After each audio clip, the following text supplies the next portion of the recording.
Sometimes a NASCAR race weekend does not even wait for the green flag to start the drama.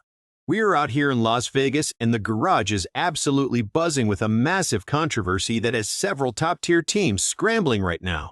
Before we even get into the meat of this intense situation that has unfolded during pre-race inspection, I want to take a quick second to speak directly to the true NASCAR fans out there watching this. We recently hit a massive milestone on the channel, crossing a threshold I only dreamed of when I first started talking about stock car racing, and I want to build this incredible community even further. If you love the sport and want to stay updated on all the behind-the-scenes action, please take a second to like the video and subscribe to the channel right now. It helps us out immensely. Now, let us dive right into the heart of the matter, because the situation unfolding on pit road is nothing short of unprecedented. 4 different NASCAR Cup Series teams are currently facing an incredibly tough disadvantage after failing pre-race inspection multiple times. NASCAR does not mess around when it comes to the rulebook, and they have brought the absolute hammer down. The penalty for failing inspection twice is severe, resulting in the immediate ejection of a team member, and in this case, the officials decided to eject the car chiefs for all 4 of these penalized teams. On top of losing one of their most vital crew members, these teams have also lost their highly coveted pit stall selection. When you are racing at a track like Las Vegas Motor Speedway, pit stall selection can literally make or break your entire race strategy. To lose that advantage before the engines even fire is a massive blow. But the story did not end there. Losing pit stall selection is bad enough, but losing your car chief is an absolute nightmare scenario for any driver and crew chief trying to dial in their setups. The car chief is the ultimate right-hand man, the person responsible for executing the crew chief's vision and making sure every single mechanical detail on the race car is perfect. They are the ones crawling underneath the chassis, double-checking the suspension, adjusting the track bar, and ensuring the car is exactly to the driver's liking. When you eject that person from the premises, you are forcing the rest of the crew to scramble and cover a massive hole in their operational hierarchy. The teams caught up in this brutal wave of penalties include some heavy hitters, but the most vocal and visibly unhappy driver in the garage right now is none other than William Byron. That leads us to the second big story coming out of Las Vegas. William Byron is absolutely furious, and honestly, it is hard not to feel a deep sense of empathy for the hard-working crews whose entire weekend has been turned upside down. Byron has been exceptionally strong at this track in the past, and his Hendrick Motorsports team spent weeks meticulously preparing this specific car.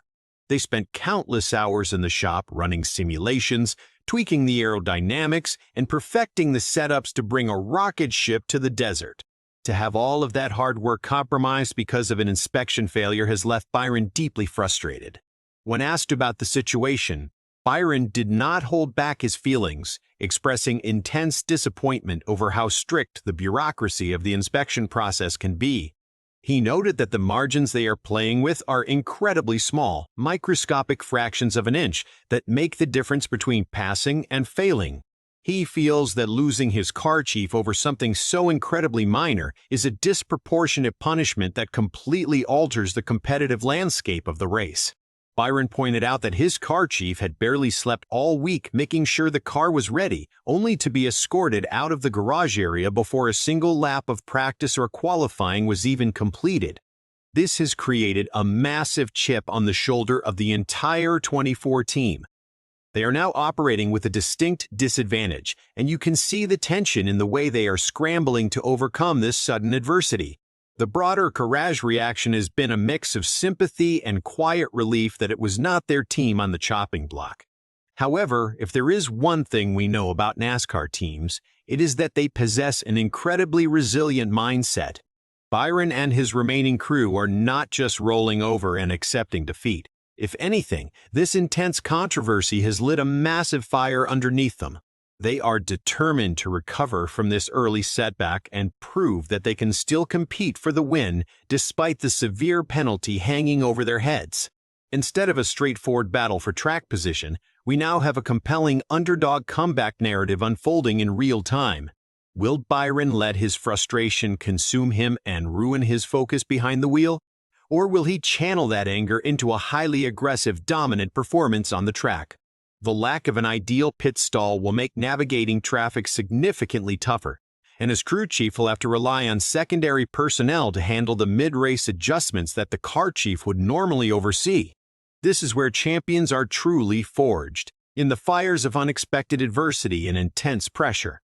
Fans are tuning in just to see how these penalized teams navigate the opening stages of the race. As we look ahead to the race, it is clear that NASCAR is sending a very loud and clear message to the rest of the garage. They are not going to tolerate any deviations from the rulebook, no matter how small or seemingly insignificant they might be. The officials are standing their ground, maintaining that the rules are the rules, and it is up to the teams to ensure their cars are 100% legal before they ever roll onto the inspection grid. But this leaves us with a massive debate that is tearing the fan base apart right now. Is William Byron completely justified in his intense anger, or is NASCAR simply doing exactly what they are supposed to do by keeping the playing field level and strictly enforcing the established rules? I want to hear exactly what you think about this wild situation. Leave your opinion in the comments below right now. Are you on William Byron's side, feeling that the punishment is way too brutal for the crime? Or do you think NASCAR is totally right to drop the hammer and eject these car chiefs? Let me know your thoughts, and do not forget to take a second to like the video and subscribe to the channel for more.